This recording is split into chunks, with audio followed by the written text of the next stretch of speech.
आप देख रहे हैं डार्क 2.0। तो चलिए बढ़ते हैं आज की कहानी की ओर।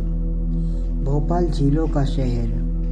यहाँ की ठंडी हवाएं, बारिश के बाद चमकती सड़कें और बड़े बड़े सुनसान इलाके रात होते ही एक अलग ही एहसास देते हैं। लोग भोपाल को उसकी खूबसूरती के लिए जानते हैं, लेकिन यहाँ कुछ ऐसी जगहें भी हैं जिनके बारे में रात में बात करना भी लोग पसंद नहीं करते। आज की कहानी भोपाल के कोलार रोड के पास की है। साल 2019 जुलाई का महीना, रात के करीब 11:30 बजे। बारिश शुरू होने वाली थी। आसमान में बिजली चमक रही थी। दो दोस्त आर्यन और विवेक अपने दोस्त की बर्थडे पार्टी से वापस लौट रहे थे। सड़क लगभग खाली थी। कभी कभी कोई गाड़ी निकलती, फिर चारों तरफ सन्नाटा छा जाता। विवेक बाइक चला रहा था, तभी अचानक ठक ठक की आवाज़ सुनाई दी।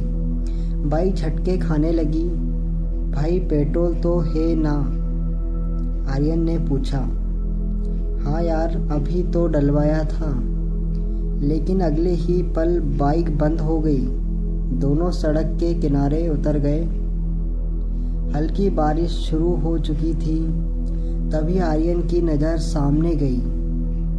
सड़क से थोड़ा अंदर पेड़ों के बीच एक पुराना 2 मंजिला मकान दिखाई दे रहा था। ऊपर की खिड़की में हल्की पीली रोशनी जल रही थी। चल वहाँ चलते हैं, आर्यन ने बोला। विवेक थोड़ा डर गया। भाई, ये जगह ठीक नहीं लग रही। लेकिन बारिश तेज होने लगी थी।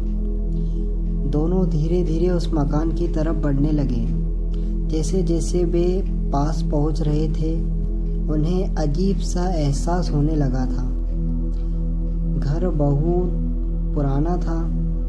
दीवारों पर कई जमी थी। खिड़कियां टूटी हुई थी। लेकिन सबसे अजीब बात, इतना पुराना घर होने के बाद भी ऊपर वाले कमरे की लाइट जल रही थी। दरवाज़ा आधा खुला था, जैसे कोई उनका इंतज़ार कर रहा हो। दोनों अंदर गए। पूरा घर बिल्कुल शांत।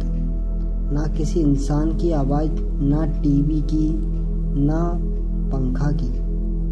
बस ऊपर से टक टक आवाज़ सुनाई दे रही थी। कुछ गिरने जैसी आवाज़ आ रही थी। विवेक ने धीरे से कहा, भाई वापस चलते हैं। लेकिन तभी ऊपर से किसी बूढ़ी औरत की आवाज़ आई, आ जाओ। दोनों एकदम रुक गए। आर्यन ने हिम्मत करके पूछा, आंटी, फ़ोन मिलेगा क्या?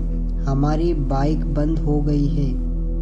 कुछ सेकंड तक कोई जवाब नहीं आया। फिर वही आवाज़, ऊपर आ जाओ।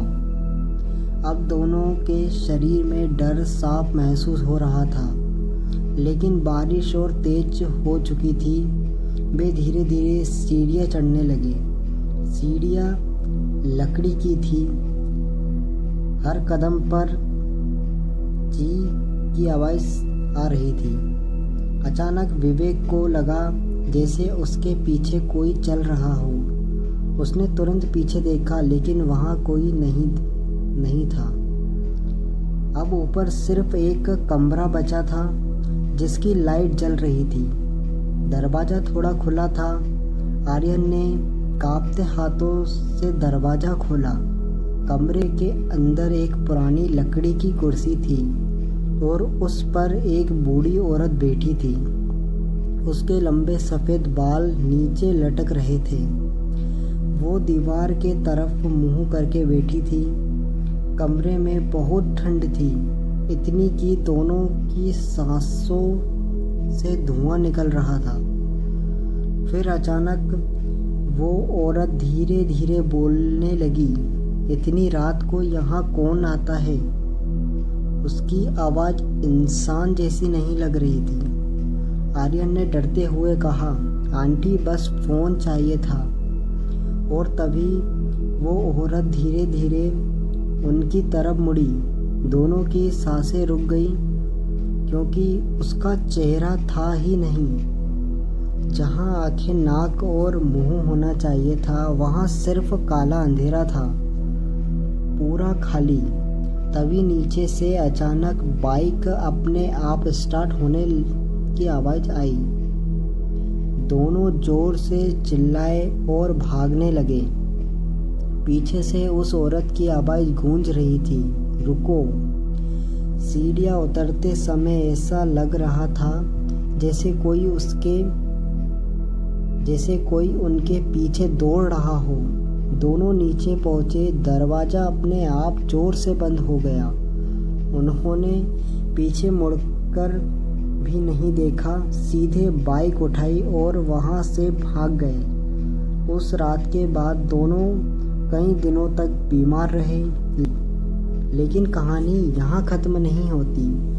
2 दिन बाद वे अपने एक जानने वाले के साथ दिन में वापस वहां गए, लेकिन वहां कोई मकान था ही नहीं, सिर्फ खाली मैदान और सूखे पेड़।